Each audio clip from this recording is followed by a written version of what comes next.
कोटो जहाँ पे चर्चा होती है और सॉफ्टवेयर कोडिंग और नए टेक्नोलॉजी के बारे में। इस वीडियो में हम आपके लिए लेकर आए हैं हैशिंग टेक्निक ऑफ सर्चिंग, यानी हैशिंग का इस्तेमाल करके कैसे कांस्टेंट टाइम में सर्च किया जा सकता है, कैसे फास्ट तरीके से हैशिंग सर्च करती है। पिछले वीडियोस में हमने देखा था लीनियर सर्च और बाइनरी सर्च, जो बहुत ही अच्छे एल्गोरिदम्स थे, लेकिन वो बहुत ज़्यादा मतलब कि टाइम कंज्यूमिंग थे as compare to hashing. Hashing जो होता है सबसे ज़्यादा फास्ट होता है, ठीक है, हाँ फास्ट टेक्निक होता है, लेकिन ये जो इसकी एक ड्रॉबैक भी है, वो उस ड्रॉबैक को भी समझेंगे इस वीडियो में। तो चलिए शुरू करते हैं हैशिंग। लेकिन उससे पहले दोस्तों कि अगर आपने चैनल को सब्सक्राइब नहीं किया है तो आप जान जाइए कि आपके लिए हम इसी तरह के वीडियोस बनाते रहते हैं। तो अगर आप कोडिंग और कंप्यूटर से रिलेटेड वीडियोस पसंद करते हैं, उनके भी हम कंप्यूटर के बारे में जान रहे हैं, कोडिंग सीख रहे हैं, तो इस चैनल को जरूर सब्सक्राइब कर दीजिए, क्योंकि ये चैनल आपके लिए बहुत मददगार हो सकता है। इसी के साथ चलिए शुरू करते हैं। तो दोस्तों हैशिंग जो है उसके लिए जैसे हमने देखा था बाइनरी में क्या होता है, बाइनरी सर्च में क्या होता है, आपको जो एलिमेंट्स चाहिए होते हैं, वो जो एलिमेंट्स पे आप बाइनरी सर्च लगाते हैं जिस एरे पे या जिस लिस्ट पे, वो क्या होना चाहिए, सॉर्टेड होना चाहिए। यानी कि वो जो लिस्ट होता है, वो जो एरे होता है, वो क्या होना चाहिए, सॉर्टेड होना चाहिए, यानी किसी असेंडिंग या डिसेंडिंग ऑर्डर में होने चाहिए। तभी आप ये जो होता है अपना बाइनरी सर्च लगा पाएंगे। लीनियर सर्च में ऐसा कोई केस नहीं था, लीनियर सर्च में ऐसा कोई रूल नहीं था कि आप किसी भी तरह के एरे पर आप लीनियर सर्च लगा सकते हैं। किसी भी तरह के एरे पे आप, जैसे कि किसी भी ऑर्डर में हो, 16, 20, 30, 3, 0, 6, मतलब कोई भी ऑर्डर हो एलिमेंट्स का, आप लीनियर सर्च लगा सकते हैं। लेकिन लीनियर सर्च में क्या होता है कि आपको पूरा कंपेयर करना पड़ता है, 0 से लेकर के n तक आपको हर एक एलिमेंट के साथ कंपैरिजन करना पड़ता है। बाइनरी सर्च में थोड़ा कम करना पड़ता है, आपको बस जो मिड एलिमेंट्स होते हैं उनके साथ कंपेयर करना होता है, और उसके बाद से आपका जो कंप्लीट सर्च कंप्लीट हो जाता है, ठीक है। उसी तरह से हैशिंग जो होती है दोस्तों, उसके लिए भी एक अलग तरह का फॉर्मेट चाहिए होता है डाटा का, जो कि है उसको स्टोर करने की टेक्निक को ही एक्चुअली में हैशिंग कहा जाता है। उसे हम जान लेते हैं पहले। तो दोस्तों हैशिंग होता ये है कि पहले आपको मान लीजिए आपका जो एलिमेंट है ना, आपका जो एलिमेंट ऐसे जगह पे स्टोर्ड है, जैसे कि आपका एक लिस्ट है, ये एरे है आपका, ठीक है, मैंने इसे वर्टिकली बनाया है तो आप देख पाएंगे ये एरे है, ठीक है। तो यहाँ पे क्या स्टोर करना है आपको, यहाँ पे मान लीजिए 0 स्टोर करना है, यानी जो इंडेक्स आई है, एक सिंपल तरीके से समझा रहा हूँ, इंडेक्स आई है, I equal to 0, I equal to 1, I equal to 2, I equal to 3, I equal to 4, इस तरह से। तो यहाँ पे आई की जगह पे आपको क्या स्टोर करना है, कोई इस तरह से आपको स्टोर करना होगा। 0 नहीं स्टोर कर सकते, यहाँ पे 0 की जगह 0 रखेंगे, 1 की जगह 1 रखेंगे, 2 की जगह 2 रखेंगे, 3 की जगह 3 रखेंगे, 4 की जगह 4 रखेंगे, और 5 की जगह 5 रखेंगे। इस तरह से आप कंटिन्यू करते जाएंगे, और आप इस टेक्निक को क्या कहते हैं, हैशिंग कहते हैं। मतलब आपको क्या करना होता है, जो आई का रिलेशन है, आई जो इंडेक्स है और जो एलिमेंट रखा हुआ है उस एरे के अंदर, उनमें एक सीधा रिलेशन होता है, ठीक है। जैसे यहाँ पे रिलेशन क्या है कि आपका जो इंडेक्स है, जो इंडेक्स है वो और एलिमेंट जो है वो दोनों बराबर हैं। Element in the index I and ith index, ये दोनों हमने बराबर रखा है, यानी कोई रिलेशन होता है इन दोनों के बीच में। और सबसे सिंपल रिलेशन ये हो सकता है, या ऐसा भी हो सकता है कि आपने क्या रखा, 0 को यहाँ 0 रखा, आई की जगह पे आपने 10 रखा। अगर 20 है आपके लिस्ट में तो आई के 2 जगह 20 रख दिया, 30 रख दिया, 40 रख दिया, 50 रख दिया, इस तरह का भी कुछ रख सकते हैं। यानी जो आई है और ये 0 है, उनके बीच में क्या होना चाहिए, एक रिलेशन होना चाहिए, डायरेक्ट रिलेशन होना चाहिए, ठीक है। तो ये रिलेशन अगर ऐसा है तो वो जो टेबल होता है उसको क्या कहते हैं, हैश टेबल कहते हैं। और ये जो पूरा टेबल बोल सकते हैं, या लिस्ट बोल सकते हैं, या एरे बोल सकते हैं, ये पूरा हैश्ड है, कैसे कहते हैं कि ये क्या है, ये हैश टेबल है या हैश्ड है।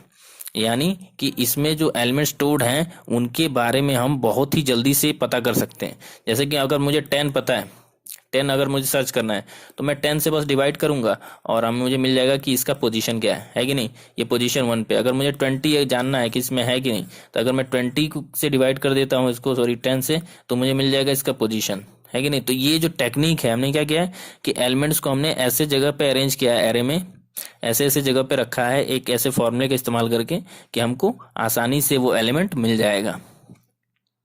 तो इसको हैशिंग कहा जाता है दोस्तों, और ये सर्च करने में बहुत आसान होता है। जैसे कि मैं अगर कहूँ कि अब मुझे इस एरे में सर्च करना है, एक एरे मैंने बना लेते हैं, एक और अच्छे से एग्जांपल देख लेते हैं। तो यहाँ पे अपना एरे है, ठीक है, इसको थोड़ा और अच्छे से बनाते हैं। तो मान लीजिए ये एरे है, ठीक है, और ये अपना पूरा टेबल है, ठीक है। यहाँ पे मैंने क्या 0 यहाँ पे लिख दिया मैंने। मैंने यहाँ पे रखना है आपको, ये खाली रख दिया मैंने। यहाँ पे मैंने 20 रख दिया, यहाँ पे मैंने 40 रख दिया, यहाँ पे मैंने 50 रख दिया, यहाँ पे मैंने 60 रख दिया, यहाँ पे मैंने खाली रख दिया, ठीक है। अब ये खाली रखने की ज़रूरत इसलिए पड़ी क्योंकि मुझे एक फार्मूला लगाना है। क्या लगाना है? फॉर्मूला कि मैंने स्टोर करना है ith पोजीशन पे। क्या स्टोर करना है? मुझे i/10 स्टोर करके रखना है, ठीक है। तो यहाँ पे देख पा रहे होंगे 0 पे मैंने क्या स्टोर कर रखा है 0, 1 पे मैंने क्या स्टोर रखा है 1 पे हमारे पास नहीं है कोई एलिमेंट, ठीक है। 2 पे अगर देखें तो हमने 20 स्टोर कर रखा है, 2 × 20 2 × 10, ठीक है। 3 पे मैंने कुछ नहीं स्टोर कर रखा है यानी 3 नहीं है, ठीक है। 4 पे मैंने क्या स्टोर रखा है 4 में मैंने रखा है 40 यानी 4 × 10। तो इस फॉर्मूले को इस्तेमाल करके मैंने ऐसा कर सकते हैं। लेकिन दोस्तों इस जो टेक्निक का जो फायदा है, अब देखते हैं इसको सर्च कैसे करते हैं। तो दोस्तों मैंने क्या किया है, ये मुझे सर्च करना है कि मेरे इस एरे में 30 है या नहीं। यानी मान लीजिए मेरा x जो है वो क्या है, x मुझे सर्च करना है 30 है या नहीं। तो मैं क्या करूंगा, मुझे इसका इंडेक्स क्या होना चाहिए 10 से डिवाइड करना है। तो मैं जाऊंगा 3 पे, ठीक है। 3 पे जाऊंगा, 3 पे मैं जाके चेक किया, 3 पे क्या है, कुछ भी नहीं है, खाली है, या फिर जो भी हो सकता है, कुछ भी हो सकता है। अगर वो एलिमेंट नहीं मिला तो इसका मतलब इस पूरे लिस्ट में वो एलिमेंट नहीं है। अब मुझे कुछ भी सर्च करने की जरूरत नहीं पड़ेगी। तो ये जो यही होता है एक्चुअली में हैशिंग और हैशिंग टेक्निक दोस्तों, ठीक है। तो वो क्या होता है कि उसमें एक बार और बता देता हूँ कि आपको एक फॉर्मूले से या एक रूल से आपको एरे को भरना होता है, ठीक है। रैंडमली नहीं भरना होता है। अगर आपको खाली रखना पड़े बीच में तो कहीं कहीं आप खाली भी रख सकते हैं, ठीक है। या उसमें कुछ और भर सकते हैं, जैसे -1 या कुछ और भरा जा सकता है, ठीक है। और बाकी आपको एक फॉर्मूले से या एक रूल से आप भर देते हैं। फिर आपको जो भी सर्च करना होता है उसी रूल को रिवर्स करके आप चेक कर लेते हैं कि वो उस जगह पे ऐसा कोई एलिमेंट है या नहीं। अगर वहां पे नहीं मिलता है इसका मतलब क्या है कि बाकी पूरे एरे में तो नहीं होगा, और इसके वजह से आपका क्या हो जाता है, सर्चिंग बहुत जल्दी कंप्लीट हो जाती है। एक या दो कंपैरिजन के बाद से, इनफैक्ट एक कंपैरिजन आपको करने होते हैं बस, और एक कंपैरिजन से ही आपको पता चल जाता है कि वो एलिमेंट है या नहीं। दोस्तों आप देखते होंगे गूगल पे या याहू पे जब भी आप कोई सर्च करते हैं तो इतना जल्दी आपका रिजल्ट कैसे आ जाता है, 1 सेकंड भी नहीं लगता और आपका रिजल्ट आ जाता है। वो इसलिए होता है क्योंकि गूगल ऐसे ही किसी टेक्निक का इस्तेमाल करती है अपनी चीज़ों को अरेंज करके रखने के लिए, जहाँ पे उसको बस बहुत ही सिंपल कैलकुलेशन करके आपका रिजल्ट शो कर देता है। जैसे आप कुछ भी सर्च करेंगे, चाहे वो कोई वीडियो हो, चाहे वो कोई ब्लॉग हो, चाहे कुछ भी हो, तो वो इसी टेक्निक का इस्तेमाल करती है, जिसे हैशिंग या फिर और भी ज़्यादा टेक्निक और भी टेक्निक्स होती हैं, लेकिन ये सबसे फास्ट टेक्निक है सर्च करने का, ठीक है। तो कहा जा सकता है कि गूगल भी ऐसे ही कोई टेक्निक का इस्तेमाल करता होगा, या याहू, ठीक है दोस्तों। तो आशा है आपको समझ आया होगा। अब इसके लिए एक कोड देख लेते हैं, सिंपल सा कोड, ठीक है। तो कोड देख लेते हैं। तो यहाँ पे आप देख पा रहे होंगे मैंने एक कोड लिखा हुआ बनाया हुआ पहले से ही, ठीक है। तो उसमें आपको दिख रहा होगा जो एरे है, मैंने उसमें एरे के एलिमेंट्स को क्या किया है, एक एक रूल के साथ फिल किया है, ठीक है। जैसे कि 0 पे मैंने 0 रखा है, 1 पे मैंने 10 रखा है, 20 सेकंड जो इंडेक्स है वहाँ पे 20, थर्ड इंडेक्स वहाँ 40, फोर्थ इंडेक्स वहाँ पे 40, और फिफ्थ इंडेक्स खाली है यानी 0 मैंने भर दिया है। और यहाँ पे अगर 0 होने का मतलब अगर कि यहाँ पे कुछ खाली है, ठीक है। सिक्स्थ इंडेक्स जो है वहाँ पे 60 भरा हुआ है, और सेवन्थ इंडेक्स वहाँ पे 70। तो रूल आपको दिख रहा होगा क्या रूल मैंने अप्लाई किया यहाँ पे, ठीक है। और मैं सर्च करना चाहता हूँ कि मेरे जो एरे है उसमें 30 है या नहीं है, सर्च करना है मुझे। तो मैंने ये फंक्शन लिखा है, हैश फंक्शन, सॉरी हैश के लिए सर्च लिखा है, ठीक है। अब ये एरे और ये की लेता है, की क्या है हमारा x है, यानी 30 हमें सर्च करना है, तो यहाँ पे 30 सर्च करेगा, ठीक है। और वो रूल क्या है कि मैंने x/10 यानी जो की है वो क्या है 10 से डिवाइड कर दोगे तो तुम्हें इंडेक्स मिल जाएगा। ये मेरा रूल है कि नहीं, क्योंकि अगर 10 को डिवाइड करूंगा तो वो हर एलिमेंट मिल जाएगा। इसमें आप देख पा रहे होंगे कि 10 से मल्टीप्लाइड है। और अगर नहीं मिल रहा है, अगर मिल जा रहा है, अगर ये जो है एरे x/10 जो पोजीशन है उस पे आपका जो एलिमेंट जो की आप सर्च कर रहे हैं वो मिल जा रहा है, इसका मतलब वो है, मैच अगर कर दे रहा है तो आपको रिटर्न करना है 1, ये नहीं तो वो पूरे लिस्ट में कहीं नहीं होगा।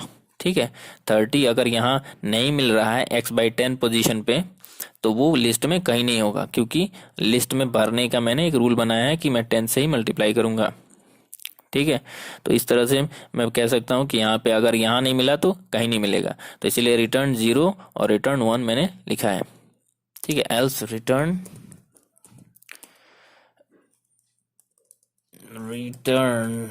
ठीक है, रिटर्न। ठीक है, तो चलिए देखते हैं क्या होता है। इसमें मैंने सर्च 30 किया है, सर्च 30 देखते हैं कि मिलता है कि नहीं इसमें।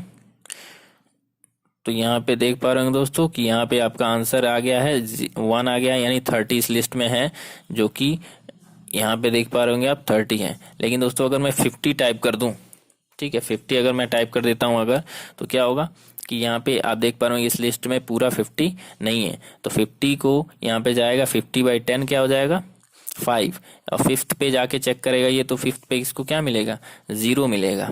ठीक है, और जो 50 के बराबर नहीं है, 0 नॉट इक्वल टू 50, इसके वजह से क्या कर देगा रिटर्न 0 हो जाएगा। तो यहाँ पे चलिए सर्च करते हैं तो देखते हैं क्या आता है। तो देख रहे होंगे दोस्तों यहाँ पे आपका आंसर आ गया है 0। ठीक है, यानी 50 इस लिस्ट में नहीं है। तो दोस्तों ये था हैशिंग, एक सिंपल तरीके से मैंने आपको समझाने की कोशिश की।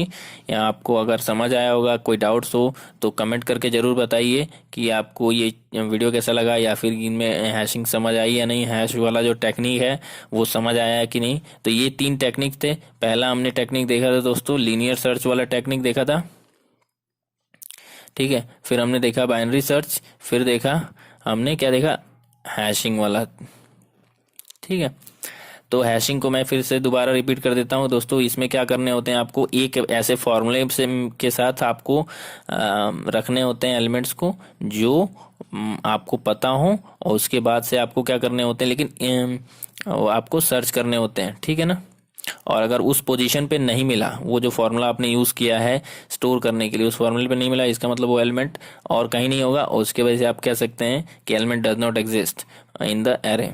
तो आपका सर्च फेल हो जाता है, या फिर सर्च आपको नहीं मिलता है, और आप रिटर्न कर सकते हैं 0 या 1। फिर दोस्तों यहाँ पे एक और चीज़ बता दूं कि क्योंकि ऐसा रखना होता है हमें, तो प्रॉब्लम ये हो जाती है कि आपको बहुत ज़्यादा स्पेस कंज्यूम करना पड़ सकता है अपने, मतलब कि बहुत, ये जो स्पेस है आपको बहुत ज़्यादा कंज्यूम होता है हैशिंग में। इसीलिए ये टेक्निक ज़्यादा जगहों पे प्रेफर नहीं किया जाता जब आपको कोई स्मॉल डाटा स्टोर करना हो। लेकिन अगर आपके पास स्पेस की कोई प्रॉब्लम ना हो तो आप हैशिंग का इस्तेमाल करेंगे, तो आपकी जो सर्च होगी वो बहुत ज़्यादा फास्ट होगी। सबसे फास्ट तरीका है ये हैशिंग वाला टेक्निक जो है ये। ठीक है, क्योंकि ये आपको ये कांस्टेंट टाइम है, बस एक कंपैरिजन करता है, ओनली 1 कंपैरिजन, और आपका आंसर आ जाता है। ओनली 1 कंपैरिजन, जो भी फॉर्मूला होता है उस फॉर्मूले को लगा करके आप सर्च कीजिए, अगर वहाँ पे मिला तो मिल गया, नहीं तो बाय बाय। ठीक है, तो इसके बाद से हम समझते हैं कि अगले वीडियो हम कुछ बनाएंगे, ऐसे ही टॉपिक पे बनाने वाले हैं, सर्चिंग या फिर एल्गोरिदम्स की किसी शॉर्टिंग या इस तरह के वीडियोस बनाएंगे हम। तो उस वीडियो को भी जरूर देखिएगा। अगर ये वीडियो समझ आया हो तो इस वीडियो को लाइक कर दीजिए, चैनल को जरूर सब्सक्राइब कर दीजिए। मिलते हैं अगले